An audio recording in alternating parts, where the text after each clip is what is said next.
Estamos en la Ciudad de México, en el Palacio Nacional. Vamos a iniciar la conferencia de prensa diaria sobre la situación de COVID, la enfermedad causada por el nuevo coronavirus SARS-CoV-2. Como es costumbre, vamos a empezar con el informe epidemiológico y vamos a hacer algunos comentarios sobre el comportamiento de la enfermedad en el país. Y posteriormente vamos a entrar en un tema muy importante de considerar, que es especificar y aclarar qué quiere decir la acción de sana distancia, que no depende de los individuos, de las personas, sino de las acciones colectivas, de las disposiciones gubernamentales. Hoy nos acompaña el doctor Mauricio Hernández Ávila, quien es director de Prestaciones Económicas y Sociales del Instituto Mexicano del Seguro Social. Bienvenido, doctor Hernández. Y el doctor Ricardo Cortés Alcalá, director general de Promoción de la Salud. Buenas tardes. Procedamos. Si me pasan la primera diapositiva, por favor. En el informe mundial tenemos un comportamiento que sigue en ascenso. Tenemos 413.467 casos que se han acumulado desde el inicio de la epidemia en Wuhan, China, en enero de 2020, pero como ya hemos comentado repetidamente, solamente los casos de los últimos 14 días son casos que permanecen en una condición de contagiantes. Entonces, estos son los que conviene destacar como relevantes para la epidemia. En cambio, el otro 20%, los casos que infectaron o curaron hace más de 14 días, son personas recuperadas que están contribuyendo a que se detenga la epidemia. Respecto a la letalidad, que es la proporción de personas que mueren, desafortunadamente mueren, entre las personas que tienen COVID, tenemos una tasa de 4.5% y hemos comentado que esta tasa de letalidad, esta proporción de personas que desafortunadamente fallecen, depende mucho de las características de cada población, y cuando existen poblaciones con una mayor cantidad de personas en alta probabilidad de complicarse, por ejemplo los adultos mayores, esto puede también hacer que aumente la mortalidad. El otro dato importante es la distribución de los casos de las últimas 24 horas en los distintos continentes, y tenemos que ha ido variando. Por momentos la epidemia en Europa ha sido la predominante y en otros momentos América ha alcanzado la velocidad de ocurrencia de casos nuevos. En este momento tenemos, en las últimas 24 horas, 61% de los casos fueron registrados en Europa, mientras que 28% registrados en el continente americano. Pasamos a la situación nacional y vemos aquí que hasta el momento, en forma acumulada, desde que inició la… ¿Qué pasó? No, es un error. Gracias por alertarme. Escríbele a José Luis para que les mande la presentación. Aquí tengo la de hoy, pero ahorita escríbele inmediatamente para que nos la cambie. Ahorita la cambian, pero les voy comentando. Tenemos hasta el momento… gracias, era el local. Hasta el momento, desde el inicio de la epidemia en México, que ocurrió el primer caso el 27 de febrero, se han acumulado 475 personas en quienes se ha confirmado la infección por el virus y han tenido la enfermedad COVID. Asimismo, 2.445 personas se les ha hecho la prueba por haber tenido los síntomas característicos, pero se ha descartado la infección por este virus, y en una cantidad de personas que es variable cada día. Hoy tenemos, en las últimas 24 horas, 1.656 personas que están en condición de caso sospechoso, tienen los síntomas, se les han tomado muestras, pero están en estudio para ser o confirmados o descartados. Muy lamentablemente se suma una nueva persona que falleció como consecuencia de esta enfermedad. Se trata de un hombre de 70 años de edad, residente habitual del estado de San Luis Potosí, y que tenía un antecedente de contacto con una persona que había viajado fuera de México, específicamente a Estados Unidos. Esta persona padecía hipertensión, tenía una edad de 70 años y además tenía obesidad. Y estos son sus 3 factores de riesgo, sus 3 elementos que lo hicieron propenso a complicarse y muy lamentablemente a fallecer. Por lo demás, la distribución geográfica, como cada noche la mostramos en el mapa, donde vemos que persiste las zonas metropolitanas principales como los centros de mayor contagio, de mayor frecuencia de contagios, empezando por la zona metropolitana del Valle de México, seguida de Guadalajara y también el caso de Monterrey, la zona metropolitana de Monterrey.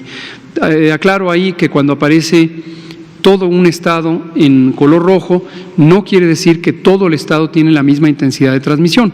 Claramente en estos 3 estados, considerando conjuntamente el Estado de México y la Ciudad de México como una primera zona, es solamente en la zona metropolitana. En la zona más dispersa del Estado de México hay una transmisión muy baja. En cambio, y de la misma manera, en Jalisco es la zona metropolitana de Guadalajara y en el caso de Nuevo León es la zona metropolitana de Monterrey.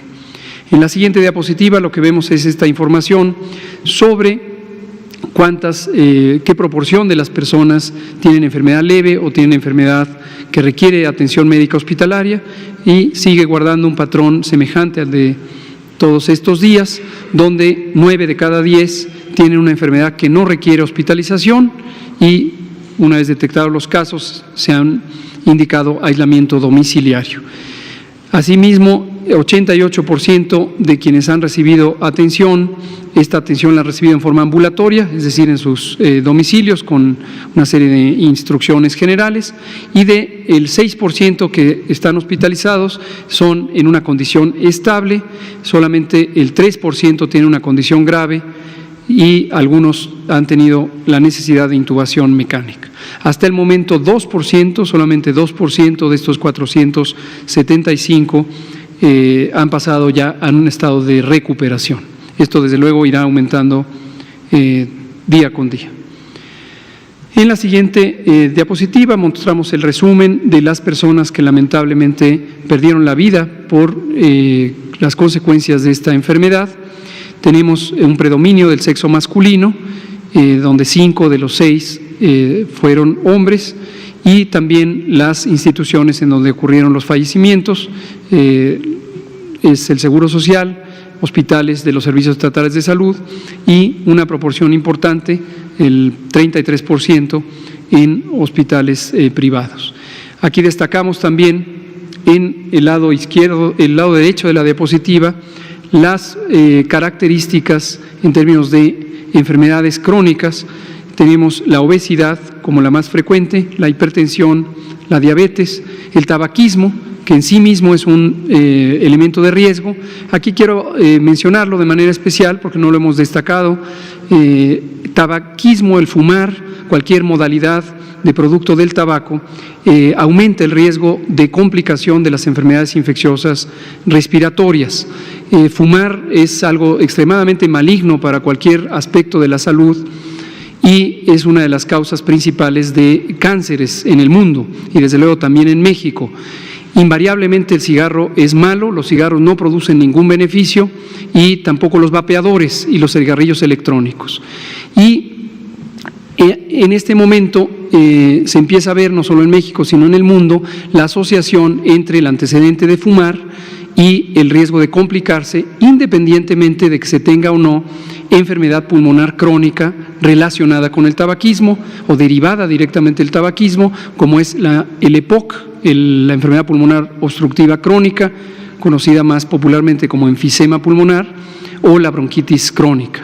Pero, insisto, fumar es adverso, es malo, es muy contraproducente para la enfermedad COVID y también el uso de los cigarrillos electrónicos. Y finalmente la insuficiencia renal crónica, que es una enfermedad que deprime también al sistema inmune, y la propia enfermedad pulmonar crónica. Bueno, las edades se representan ahí, como se puede ver, excepto por una de las personas que tenía menos de 45 años, los demás tienen edades más avanzadas. Y en cuanto a la distribución por estados, que nos habían preguntado ayer, vean ustedes cómo de las defunciones, que afortunadamente hasta el momento son pocas, predominan en la zona metropolitana del Valle de México, específicamente en la Ciudad de México. La siguiente, por favor. En el seguimiento de la epidemia, ya habíamos comentado desde el domingo o el lunes que nos interesa que ustedes conozcan este fenómeno en donde se empieza a perder la trazabilidad de los contagios. Perder la trazabilidad de los contagios quiere decir que ya no es posible reconocer quién contagió a quién, porque se encuentran casos en donde, a pesar del estudio clínico y epidemiológico de los casos, ya no se puede identificar quién fue la fuente de contagio. La persona no tiene antecedentes de viaje, la persona no tiene antecedentes de visita y la persona no tiene contacto conocido en los 15 días anteriores al inicio de la enfermedad con una persona que pudiera haber viajado. Sigue siendo una proporción muy pequeña, son ya 13 casos, 13 de los 475, pero esto representa el 3%. Esto lo empezamos a anunciar cuando esto era el 1% y debemos estar conscientes que esto irá cambiando cada día para aumentar.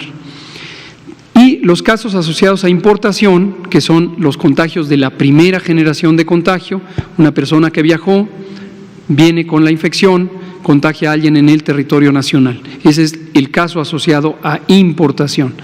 Y estos también van a ir aumentando y en este momento son 23%. Como hemos explicado, no hay un número preciso ni del porcentaje ni del número de casos que ya por sí mismo determine un cambio de prácticas respecto a la prevención y el control.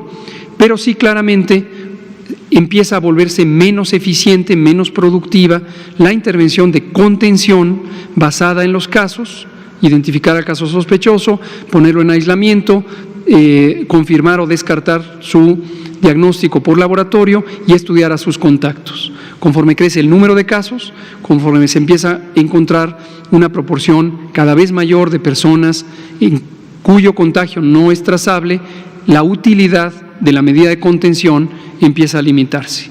Y por eso entran lo que hoy vamos a destacar de manera enfática, las medidas de mitigación comunitaria.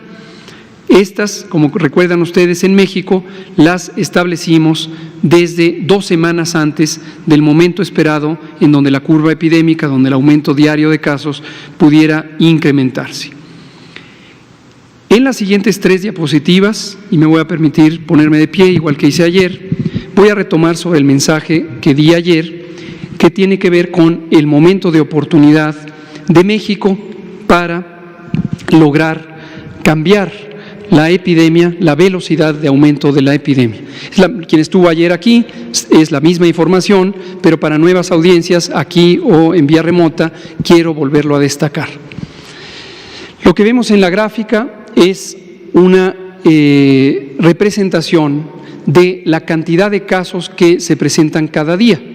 En estas gráficas, la cantidad de casos se muestra en esta dirección. Aquí tenemos 0, 12,000, 24,000, 30,000, etcétera. Los casos que puede tener un país. Ojo, no estoy diciendo los casos de México.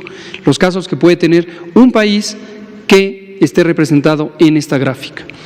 Y además tenemos aquí las fechas que empiezan con el 23 de enero y terminan con el día de hoy, 25 de marzo. Y están representados lo que ha ocurrido con la epidemia de COVID en España, Italia, Francia, Alemania, Estados Unidos y México. Vamos a enfatizar 2 países, en este caso va a ser Italia y va a ser también Estados Unidos, pero la misma situación ha ocurrido en todos los países aquí representados, excepto México. Y les recuerdo que México entró a la epidemia aproximadamente un mes, 30 días después de lo que ocurrió en los países aquí mencionados. Para ilustrarlo, Estados Unidos tuvo su primer caso confirmado el 25 de enero y México confirmó su primer caso el 27 de febrero. 32 días después. En estas gráficas se ve con una línea cómo va cambiando la cantidad de casos diarios. Aquí no se puede ver, pero en estos países hubo muy poquitos casos, menos de 5 casos a lo largo de todo este periodo que dura aproximadamente un mes, 30 días. Y así en cada uno de esos países tuvimos un caso, ninguno, 2 casos, ninguno, 3 casos, ninguno, 1 caso, ninguno, 2 casos. Hasta llegar a un punto en donde la velocidad de cambio, el aumento diario del número de casos se vuelve mucho más rápido. Y eso se puede ver, tomemos el ejemplo de Italia, en donde a partir de esta fecha, que fue el 29 de febrero, alrededor de la fecha en que México detectó su primer caso, que es Italia, que ya llevaba un mes con la epidemia, empezó a aumentar el número de casos diarios. Y ahora tenía un día 3 casos, pero al día siguiente 9 casos, pero al día siguiente 27 casos, etcétera, etcétera, etcétera. Y hasta que llegó un punto que más o menos es aquí, en donde la velocidad de cambio en los casos fue extremadamente rápida. Si vemos la gráfica, aquí son 60,000 casos, de modo que Italia en estas fechas tiene 60,000 casos, números gruesos. Mientras que otros países todavía tienen cerca de 30,000 casos, también muchos. Y México tiene hoy 475 casos. Entonces, vamos a prestar atención a esa característica. Vamos a ver la siguiente diapositiva.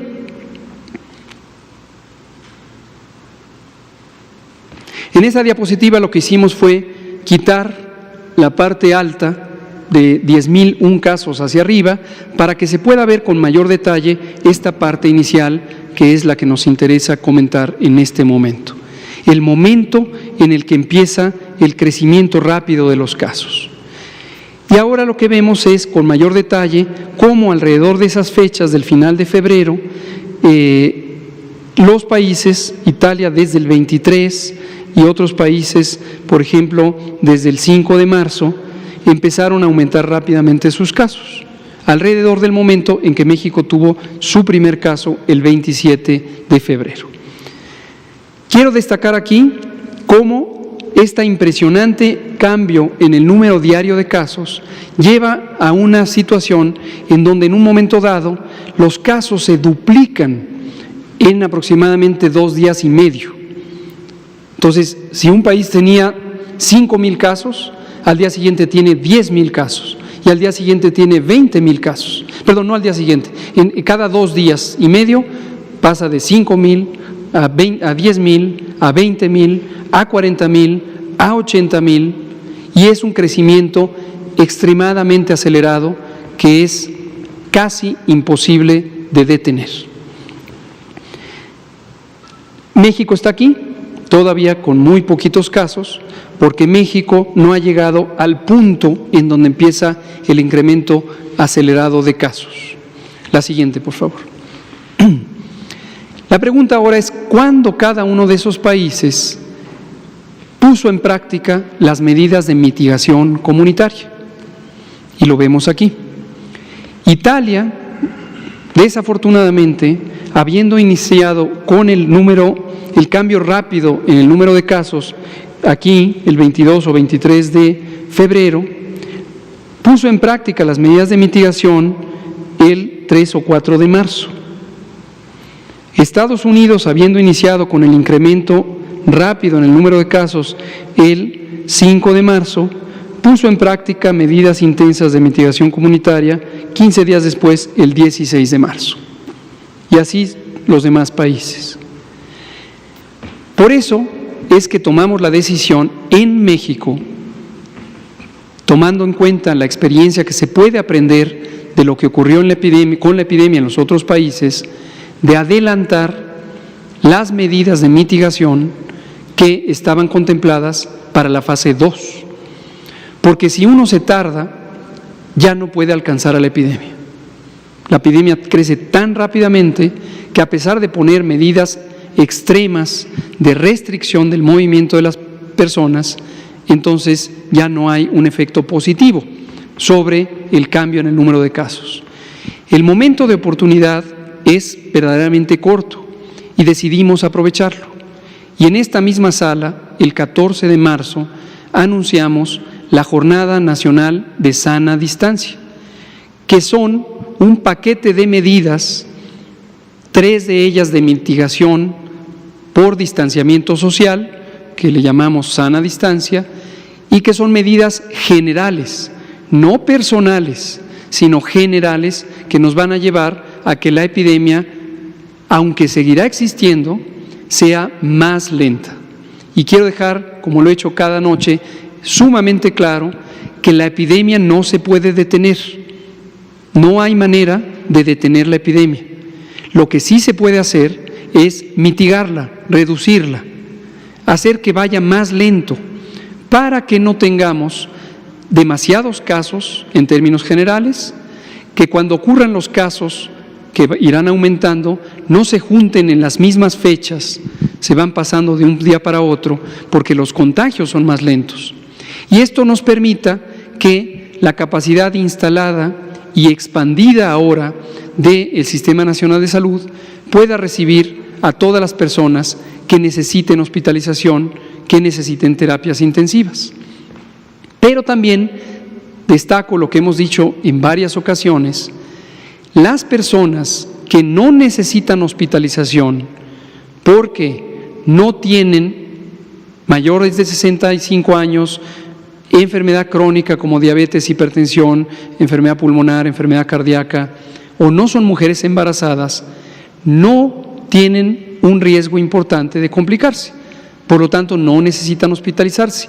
Y el mensaje aquí es: si usted identificó que usted no tiene más de 65 años, no padece ninguna de estas enfermedades o no es una mujer embarazada y le llega a dar COVID, usted no va a necesitar ir a atención médica. Y eso va a ayudar a usted porque se va a recuperar de manera natural en un plazo de 14 días, pero además usted no va a ocupar la cama que necesitaría alguien más o la sala de urgencias que necesitaría alguien más. Y usted, cuando tenga el virus, si no va a la sala de urgencias, no va a causar contagios en esa sala de urgencias. No olvidemos esto. La siguiente, por favor. Finalmente quiero dejar muy en claro, porque tengo la impresión que no ha quedado claro, en qué consisten las medidas de sana distancia para la sociedad. Para la persona individual significa, como nos lo dice Susana, mantener cada quien su sana distancia.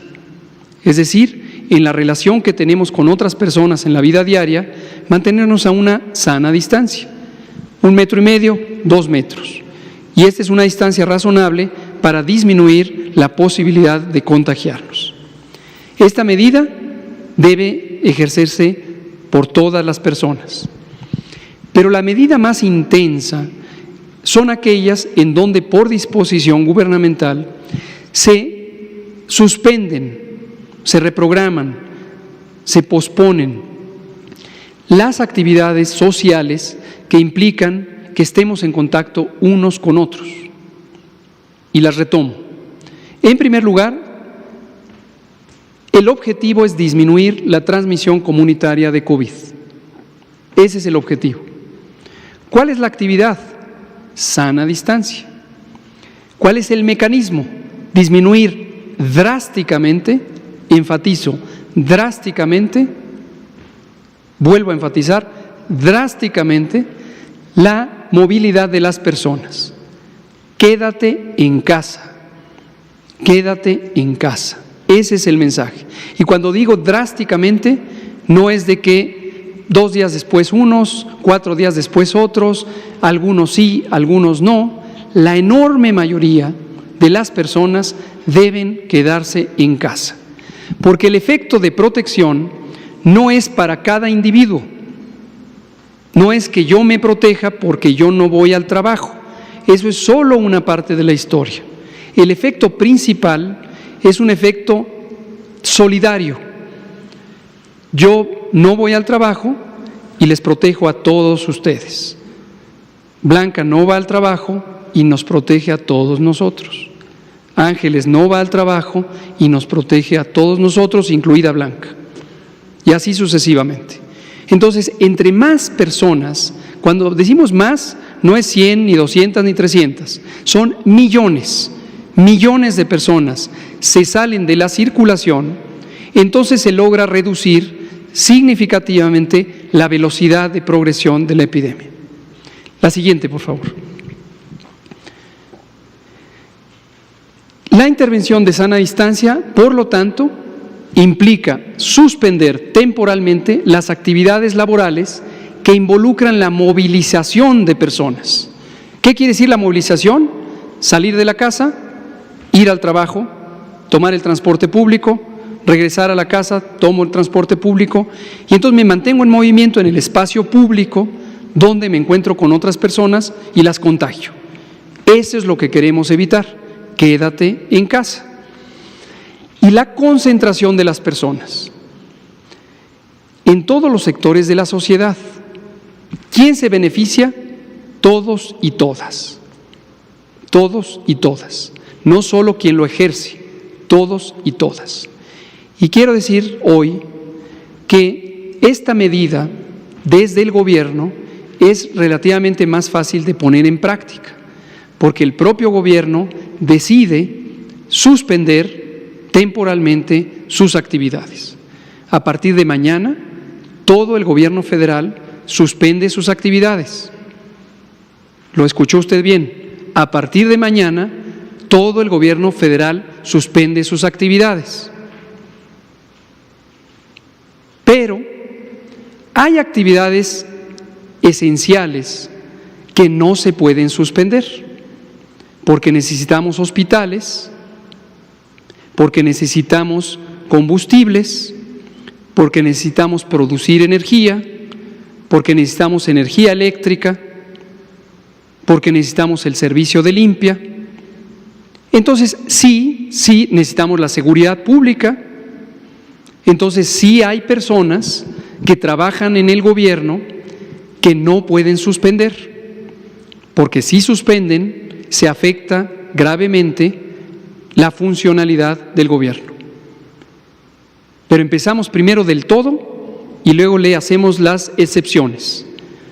Todo el gobierno federal suspende labores y cada titular de dependencia determinará quiénes no pueden suspender porque pondrían en riesgo el funcionamiento de la institución. Pero no es por sector, es por la función que cumplen. Y les pongo el ejemplo con la Secretaría de Salud. La Secretaría de Salud coordina atención médica o provee atención médica. ¿Dónde? En el caso de la Secretaría Federal, en los Institutos Nacionales de Salud y hospitales de alta especialidad. Pero también tiene una enorme proporción de actividades que no son esenciales, aunque sean importantes, pero se pueden reprogramar. En las oficinas, por ejemplo, las oficinas de trámites. Entonces, todo el que esté en la Secretaría de Salud en una oficina de trámite, que se quede en casa. Y también, considerando las actividades esenciales, estas se pueden reorganizar para que no tenga que estar todo el personal al mismo tiempo. Y se pueden organizar guardias y se pueden alternar los horarios. Esa es la mecánica que funciona. Termino, creo que esta es la última diapositiva, comentando un mensaje al sector privado. En el sector privado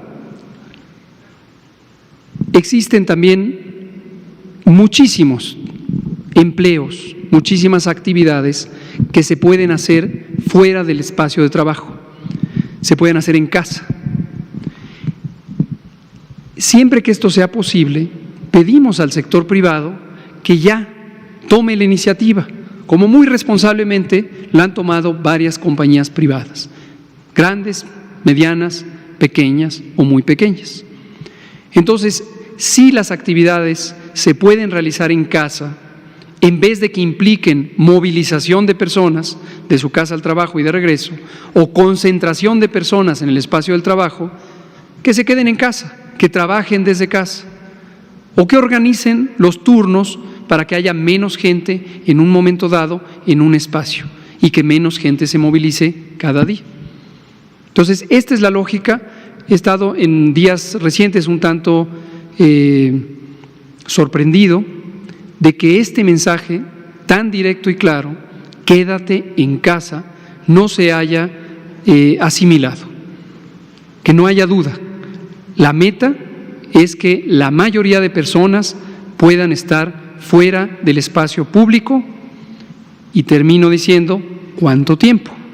La Jornada Nacional de Sana Distancia empezó el 23 de marzo y terminará el 19 de abril. Durante todo ese momento deberá observarse la Jornada de Sana Distancia con el objetivo de que la mayoría de las personas esté fuera del espacio público. Esa es la idea. Déjenme cerrar, espérenme, todavía no vamos a preguntas. Le voy a dar la palabra al doctor Mauricio Hernández Ávila, director de Prestaciones Médicas y Sociales, Económicas y Sociales del Seguro Social, porque el Seguro Social acaba de aprobar, el Consejo Técnico del Seguro Social, hace unos minutos, medidas que van a ayudar también a que las personas estén en casa y que disminuyan los contagios. Y dada la importancia del Seguro Social en la actividad laboral, es una contribución sumamente valiosa de este instituto. Doctor Mauricio Hernández. Gracias. Sí, si me permite, me voy a poner también de pie para mantenernos activos un poco. Gracias. Bueno, muy buenas noches a todos y a todas. Me da mucho gusto estar en esta conferencia tan importante. Antes de iniciar, quisiera saber de ustedes quiénes tienen seguridad social. Si pudieran levantar la mano. Hoy casi 30% nada más, ¿no? El anuncio que voy a hacer ahora es para todas las personas que están afiliadas al Instituto Mexicano del Seguro Social en el régimen ordinario. Y realmente es un esfuerzo que hace el Instituto por sumarnos a las recomendaciones que nos hace la Secretaría de Salud de disminuir las cadenas de transmisión quedándonos en casa. Nuestro director nos ha pedido buscar estas estrategias para poder contribuir más a aplanar la curva, para que los servicios de salud no se saturen y podamos dar una atención de calidad y que todo el mundo tenga acceso. Entonces, ¿qué es lo que en nuestro Consejo Técnico autorizó el día de hoy? Es un permiso especial por contingencia epidémica, por contingencia pandémica, es un permiso único en la historia del Instituto Mexicano del Seguro Social y tiene que ver con la declaratoria de pandemia que ha hecho la Organización Mundial de la Salud. La idea de esto es facilitar el trámite de incapacidad. ¿Qué quiere decir facilitar? Quiere decir que le ahorremos al trabajador, 1, la visita al médico, 2, el trámite de incapacidad. Todo esto tiene transporte público, tiene contacto con otras personas. Tercero, ir al banco a cobrar su incapacidad. 4, regresarse a su casa a mantenerse en reposo. Entonces, si estamos diciendo, y como decía el doctor López-Gatell, si tienes síntomas, signos de la infección por el coronavirus 2, pues quédate en casa. Entonces, bueno, ni al doctor vas a tener que ir para poder obtener tu incapacidad. La incapacidad va a ser por 14 días, que es lo que dura el cuadro leve de COVID, ¿verdad? Y la otra cosa también es que hay que estar atentos de los signos de agravamiento, ¿no? Dolor en el pecho, fiebre alta que no cede, falta de aire, color morado, ¿verdad? Entonces, esas cosas sí hay que buscarlas. Entonces, el objetivo de esto es romper la cadena de transmisión, evitando la circulación de las personas con síntomas y la concentración en unidades de salud y oficinas bancarias, lo que permitirá garantizar la prestación económica en situación de incapacidad temporal para el trabajo. Entonces, lo que queremos es que las personas que posiblemente tengan un COVID, ¿verdad?, que tienen tos, que tienen un poco de fiebre, algo de dolor de cabeza, los síntomas que ya conocemos, se queden guardados en casa, ¿verdad? Adicionalmente, dirán ustedes, bueno, se quede guardado en casa. Pretendemos también enviarles por mensajería un equipo para que no se contagien los familiares, ¿verdad?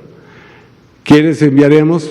Cubrebocas para evitar el contagio, alcohol gel, porque muchas de las casas no tienen agua continua, no tienen manera de hacerlo, entonces alcohol gel, un antiséptico bacteriano, un termómetro, aunque están escasos en el mercado, estamos buscando los termómetros. Entonces, estamos también previniendo el contagio intradomiciliario. También va un instructivo muy claro sobre los signos y síntomas, cómo cuidar un enfermo en casa. De hecho, ya hay en el CLIMS, en nuestra plataforma digital gratuita masiva, ya hay un curso que subimos hoy día sobre cómo cuidar un enfermo de COVID en casa. Y véanlo, está muy bien, va a ser útil. Está dirigido a trabajadores IMSS. ¿Cómo es el proceso? Es un proceso electrónico, se hace un cuestionario de tamizaje, se asigna una probabilidad de que sea COVID y entonces se decide si hay razón para dar un permiso COVID de 14 días o no. Y es pues básicamente un poco lo que también hace un médico, ¿verdad? Entonces eso lo vamos a estar haciendo a través del cuestionario.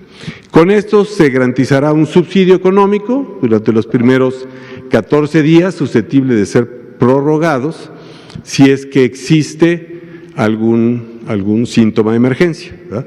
Aquí sí les pedimos que acudan a su clínica. Si tiene más de 14 días, hay que acudir a la clínica, porque entonces esto es un signo que preocupa y sí requiere una evaluación médica. La siguiente, por favor. Entonces, ¿cómo funcionaría? Y esto lo estamos también tratando de empatar con otras plataformas, pero esencialmente es, el asegurado tiene síntomas de COVID, consulta nuestra aplicación. Aquí aprovecho de hacer un comercial, que por favor se actualicen en la plataforma digital IMSS, es muy fácil y van a estar conectados con nosotros y va a ser más fácil enviarles el kit a su domicilio. Si tenemos su dirección actualizada, va a ser más fácil enviarles información. Entonces, actualícense en la plataforma. Si no hay riesgo, bueno, se eviten recomendaciones con cuidado de salud. Si sí hay riesgo, se valida, se va a evaluación médica, el cuestionario, ¿verdad?, no la persona, el cuestionario, y entonces se hace la incapacidad digital, se notifica al patrón, ¿verdad?, pero también le pedimos a las personas que notifiquen a su patrón, porque es importante, así es como lo hacemos siempre. Y después se contacta al asegurado para hacer la verificación de su cuenta bancaria, para tener su cuenta clave, y en esa cuenta clave se hace la verificación y se hace el depósito directo del permiso COVID, que son 14 días. Hay que tomar en cuenta que son en realidad 11 días, ¿verdad?, porque los primeros 3 días, como es una incapacidad temporal por enfermedad general, no se cubren. Entonces, esto es una contribución de la Seguridad Social para mantener la carga de circulación del virus baja, para romper las cadenas de transmisión y para mitigar esa curva que nos habla el doctor López-Gatell, y para mantener esa sana distancia, especialmente en personas que pueden tener el virus, y para apelar a la responsabilidad ciudadana de quedarnos en casa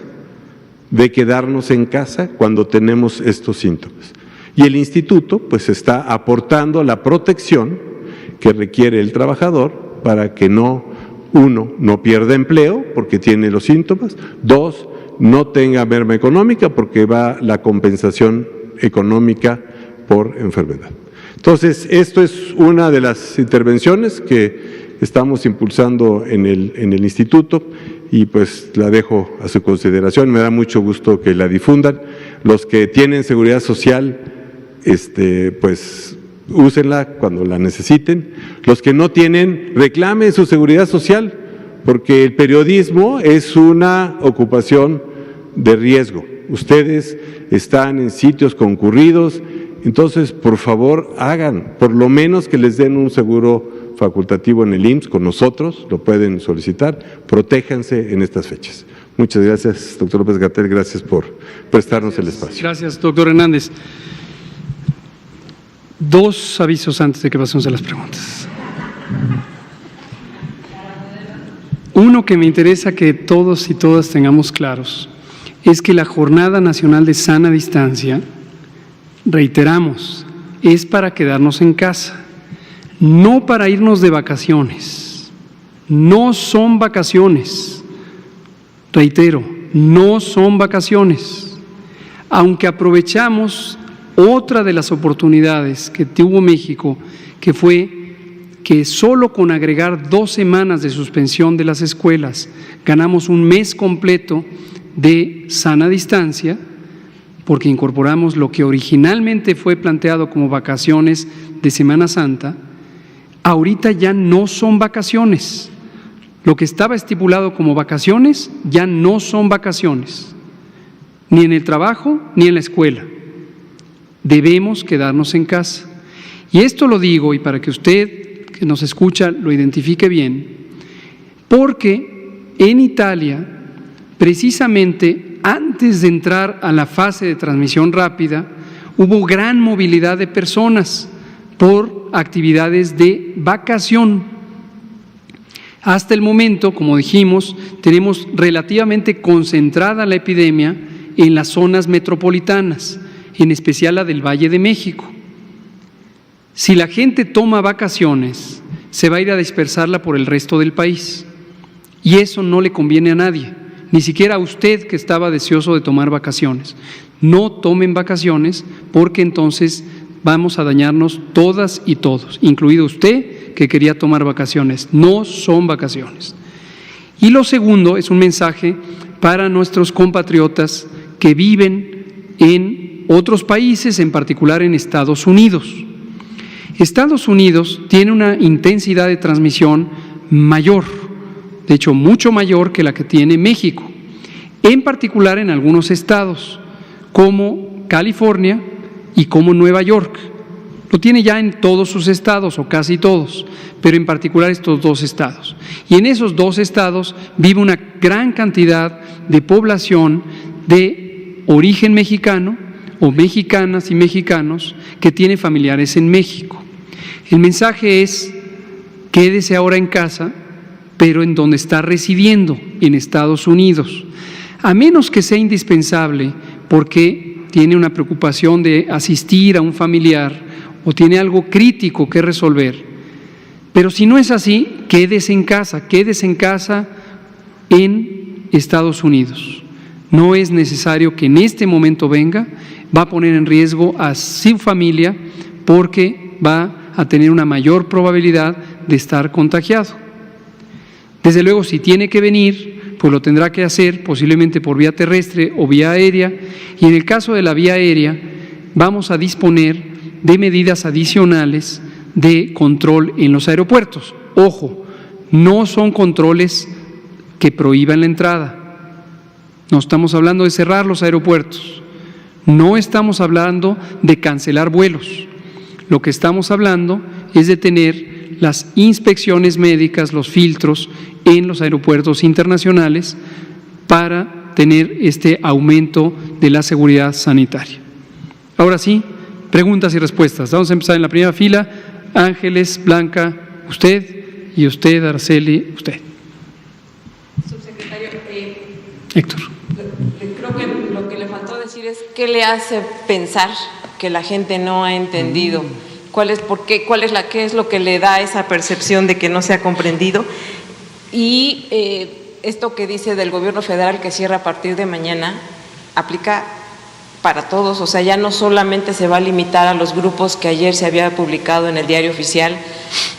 Y ¿cómo va a hacer el gobierno para que realmente en el sector privado las personas que puedan se queden en su casa, como usted dice?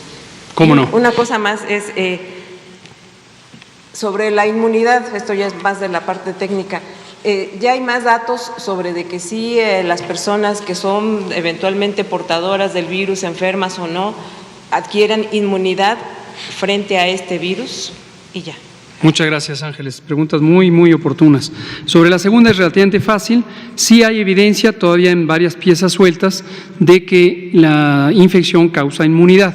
Todavía no existe una prueba serológica, como se conoce técnicamente, que es una prueba en la que mediante una muestra de sangre se aísla una porción de la sangre, que es el suero, y se detectan los anticuerpos.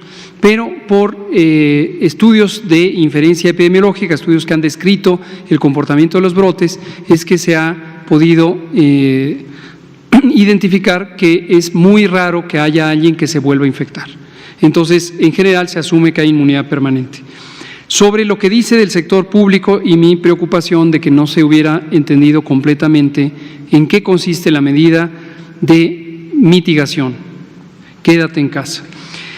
El acuerdo por el que se establecen las medidas preventivas que se deberán implementar para la mitigación y el control de los riesgos que implica la enfermedad por el virus SARS-CoV-2 COVID, que tengo aquí en mi mano, precisamente dispone en el artículo 2, el inciso A, habla de evitar la asistencia a los centros de trabajo, los espacios públicos y otros lugares concurridos, y esta indicación está dirigida a las personas de alto riesgo de complicarse, adultos mayores, grupos de personas con riesgo de desarrollar enfermedad grave, mujeres embarazadas, etcétera.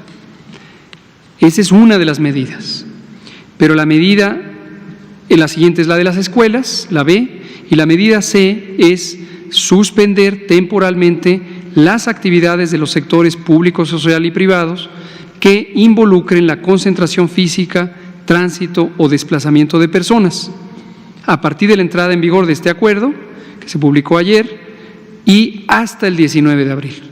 Entonces, esta medida no es exclusiva para personas en alto riesgo de complicarse, es para todas y todos, cualquier edad, cualquier condición de salud y desde luego embarazadas y no embarazadas.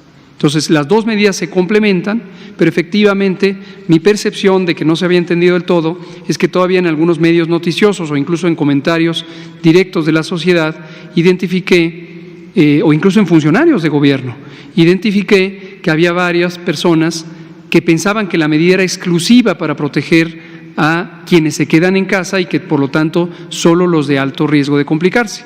Es para todas las personas, excepto para mantener la operación y cumplir las funciones esenciales, las funciones críticas de las instituciones, las dependencias de gobierno, las organizaciones sociales, etcétera. Y estas serán precisadas por los propios titulares de estas dependencias. Ahora, en el sector privado, lo que usted pregunta es muy importante, porque las disposiciones que se necesitan para que el sector privado haga lo mismo, en términos legales, si esto fuera necesitar ser reforzado por el acto de ley, estaríamos en un escenario distinto, en el que tendríamos que literalmente forzar por la acción del gobierno al cierre de estos espacios de trabajo. Y no es lo que se pretende en este momento, y lo hacemos en mucho porque hay confianza en la responsabilidad del sector privado.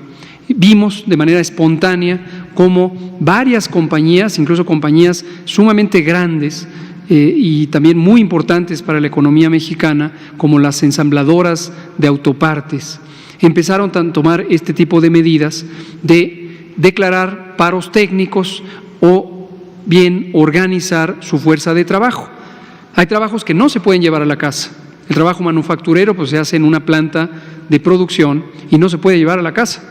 Pero algunas compañías, no pocas, empezaron a tomar estas disposiciones. El presidente hablaba esta mañana del sentido de solidaridad y responsabilidad del sector empresarial y lo hemos visto que ha ocurrido. Y esperamos que en muy pocos días, tiene que ser muy pocos días, a más tardar al final de esta semana, a más tardar, ya tendrán que haberse definido los planes de continuidad de operaciones, tendrán que estar puestos en práctica para reducir al mínimo la operación de cualquier organización privada o social.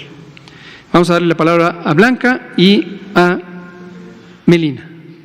Creo que solo nos va a dar tiempo de estas por lo que me están marcando el reloj. En mi caso sería precisiones. Mañana, ¿cuántas personas dejarían de estar, digamos, en la calle propiciando que se circule el virus?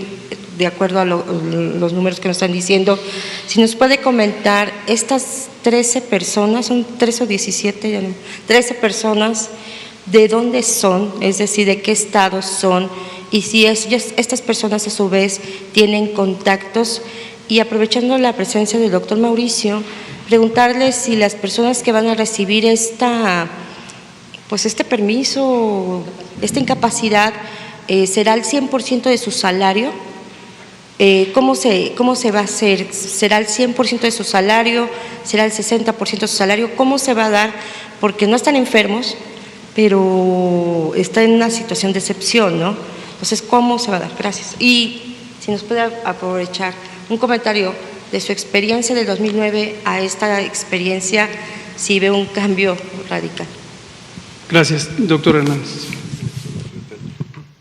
Bueno, muchas gracias por la pregunta. El permiso sigue la lógica de una enfermedad general como tal.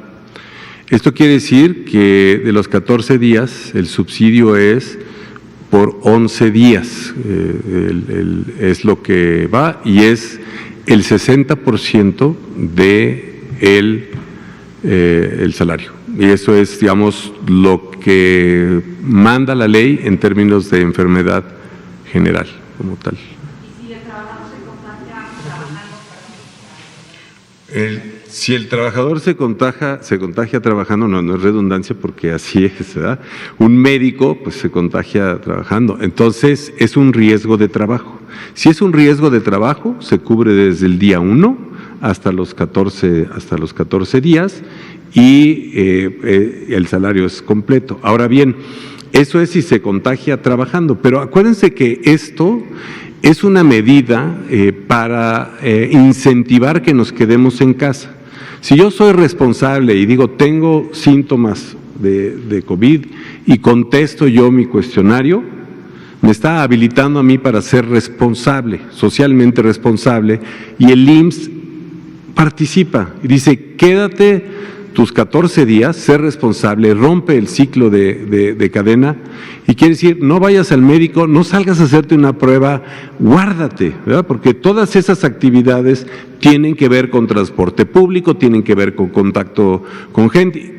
Vamos, hacerse una prueba implica usar un cubrebocas, un filtro de 91, una bata, y es algo que estamos quitando también a los médicos. Entonces, también en ese sentido cumplimos. Entonces, es una acción solidaria tanto de la persona como del Instituto Mexicano de Seguro Social, y por eso así lo vemos, ¿no? Claro que si alguien se contagia por su actividad laboral, por eso les preguntaba yo quiénes de ustedes tienen seguridad social, pues el instituto lo clasificará como una enfermedad del trabajo y se aplicará la ley que es salario completo desde el día 1. Gracias, doctor Hernández. Sobre los 13 casos, les anuncio, también lo había pedido Alejandro, en la página, en el portal de la Dirección General de Epidemiología, hemos puesto ya el mapa interactivo que anunció el doctor Alomía hace unos días y varia otra información, y estaremos poniendo más información. Todo lo que ustedes consideren que falta, pídanlo y con mucho gusto lo vamos a ir subiendo. Gruesamente se distribuyen igual que el resto de los casos, tanto en términos de sus características, graves, no graves, sexos, sitios donde ocurren, pero ahí lo pueden ver todo esto en detalle. Melina, la última pregunta. Preguntarle respecto a que a partir del día de mañana parará el gobierno federal Respecto a este anuncio del gobierno federal, incluye las conferencias matutinas con el presidente Andrés Manuel López Obrador y también las personas que tienen que salir, policías, los que es esencial que salgan. ¿Se les recomienda utilizar cubrebocas a estas personas que van a estar al exterior? Y por último, ¿qué hay de cierto que en COFEPRIS está detenido un cargamento con supuesto medicamento para COVID-19? Gracias. Muchas gracias. La de COFEPRIS es de rápida resolución porque no existe medicamento alguno específico para COVID-2019. Entonces, si alguien dice que hay un cargamento en COFEPRIS o en cualquier otro sitio, pues se lo está inventando. Desafortunadamente, no existe un medicamento específico para COVID o para combatir al virus. Respecto a lo que me pregunta de las conferencias matutinas, me lo pregunta aquí también el colega, estamos haciendo una evaluación porque consideramos a la actividad de ustedes una actividad esencial, ¿no es cierto? Sin embargo, podría haber modalidades en donde disminuyéramos el tránsito y la concentración de personas. Próximamente Jesús Ramírez y el grupo de comunicación social de la presidencia les comentará algunos elementos, pero por el momento es muy poquita la gente que se reúne aquí, son poquitos los que se desplazan, entonces la contribución que hace respecto a la epidemia es considerablemente menor.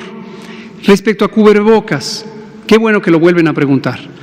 No es necesario que las personas utilicen cubrebocas en la vía pública, no es necesario, pero no solo no es necesario, sino que no es útil, tampoco guantes, y mucho menos cubrebocas N95 de alta eficiencia que son solo necesarios para el personal de salud que directamente esté en contacto con pacientes con COVID. Directamente es literal, directamente. La persona que le toma la muestra, el médico que intuba al paciente, esas personas definitivamente tienen que usar cubrebocas N95, el de alta eficiencia. El resto del personal de salud, el que va pasando, el que está atendiendo el cuarto de junto, el paciente de junto, la enfermera que está en la estación de enfermería y va distribuyendo medicamentos en el pasillo, no necesita, a menos que vaya a estar en una situación de proximidad directa con los pacientes. Y les pongo un caso para ilustrarlo. Si a alguien no se le ha ocurrido hacer un reportaje escandalizante en la Secretaría de Salud, en el edificio de Lieja, pues ya se los frustré porque les anuncio, hoy me sorprendo de ver al personal de vigilancia con cubrebocas y con guantes quirúrgicos. Esto es un despropósito, esto no tiene sentido y vamos a emitir una directiva a nivel de todo el gobierno volviendo a decir: no desperdiciemos los recursos que en este momento en el mundo, no en México, en el mundo son escasos en posiciones donde no se necesita. Dejémoslo para quien sí lo necesita. Aquí terminamos. Muchas gracias. Mañana platicamos. Gracias. Vamos, el ISSSTE está haciendo algo parecido.